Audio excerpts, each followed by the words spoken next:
Graça e paz.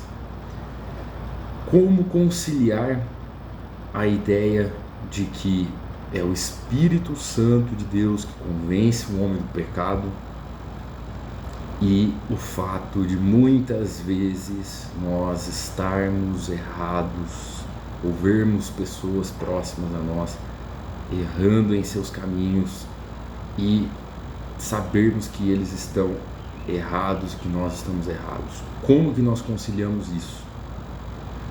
Podemos falar alguma coisa? Devemos falar alguma coisa?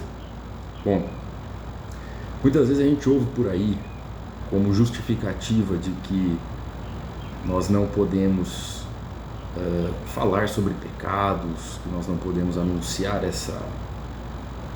o perdão de Jesus de certos pecados específicos, nós não podemos mencionar porque as pessoas se ofendem, e isso gera algumas dúvidas, porque aí há quem contra-argumente dizendo que o importante é adorar a Deus, cada um adora a Deus da sua forma, quem vai julgar é Deus, é o Espírito que convence a pessoa de que ela está errada.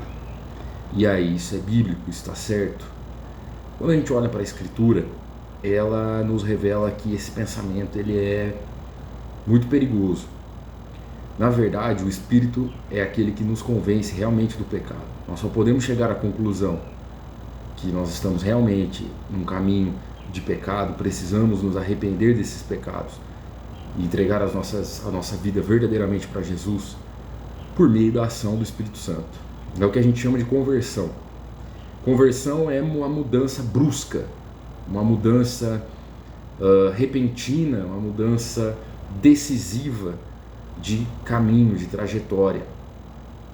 E quando nós encontramos Jesus e pela fé aceitamos o seu sacrifício, nós estamos ali entregando a nossa vida para Ele e nos convertendo dos nossos pecados. E esse ato é instantâneo. A prova disso é que o Espírito Santo de Deus atua no pecador, convencendo ele disso. A partir desse momento, a pessoa ela já tem o selo, ela já tem essa garantia, e ela passa então a viver na dependência do Espírito, conduzida pelo Espírito Santo. É o que nós chamamos de processo de santificação, que é a transformação, a separação do cristão para ser cada dia mais semelhante a Cristo e estar preparado para a sua nova morada, que é o céu, a eternidade com Cristo. Bom, e aí? Não respondemos a pergunta. Como que nós conciliamos isso? De fato, nós entendemos que é o Espírito quem converte. Isso está muito claro, a Bíblia ela deixa muito claro. Não nascer, Jesus fala para Nicodemos, né? Que é necessário nascer da água e do Espírito. Então, é necessário receber o Espírito para ter o seu nome escrito no livro da vida. No entanto, como que a gente vai conciliar essa verdade com a nossa obrigação de pregar a verdade? Posso falar? Posso questionar?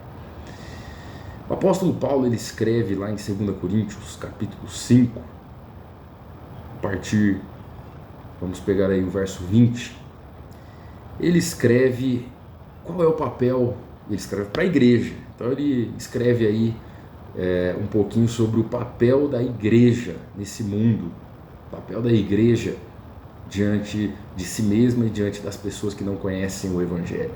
E ele diz o seguinte: agora, portanto, somos embaixadores de Cristo. Deus faz o seu apelo por nosso intermédio. Falamos em nome de Cristo quando dizemos, abre aspas, as palavras de Paulo, reconciliem-se com Deus. Pois, fecha aspas, pois Deus fez de Cristo, aquele que nunca pecou, a oferta por nosso pecado, para que por meio dele fôssemos declarados justos diante de Deus. Paulo é muito claro, ele fala para a igreja aqui de Corinto, e possivelmente a igreja em Corinto era uma referência para outras igrejas espalhadas na região da Acaia, que é a região onde ficava a cidade de Corinto, ali na Grécia, região sul da península grega. Era provavelmente a sede, a igreja mãe de outras ali próximas à cidade. E, sem dúvida alguma, essa carta seria lida também, muito provável, né? Ela seria lida aí nas outras igrejas. Então, a ordem de Paulo é muito clara. Nós somos embaixadores de Cristo, nós somos representantes de Jesus. Como representantes, Deus, ele nos usa através do seu Espírito Santo para levar as pessoas ao arrependimento.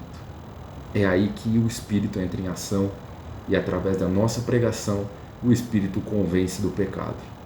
E para finalizar, só mais um texto que está lá em Romanos capítulo 10, verso 14 em diante, também para reforçar essa ideia. O mesmo apóstolo Paulo, ele escreve para a igreja de Roma: mas como poderão invocá-lo se não crerem nele?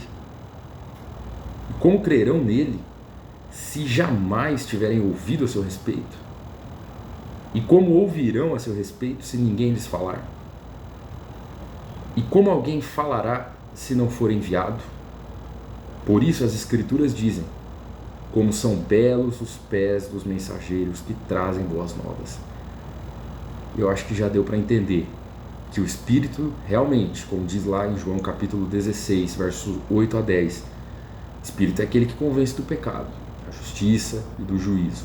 No entanto, como crerão se não há quem pregue?